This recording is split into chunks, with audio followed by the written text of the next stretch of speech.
I do wear underwear. I admit it. Long underwear too? Maybe you would have it on in this latest ad. Take a look at what the folks at Jib Jab. Steve and I doing a little bit of a hoedown there. Brian looks absolutely excellent dancing since he is not very good in real life. I think you know, Jib Jab, which has done a lot of political satire through the years, I think they've got a program on their website where you can actually stick different people's heads in, and this particular Jib Jab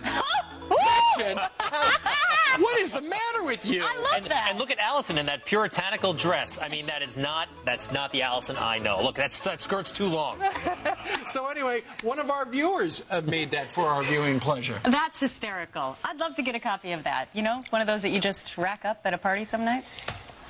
Or you could just do it live. Yeah, there we are, Steve. Like we were dos-on-doing.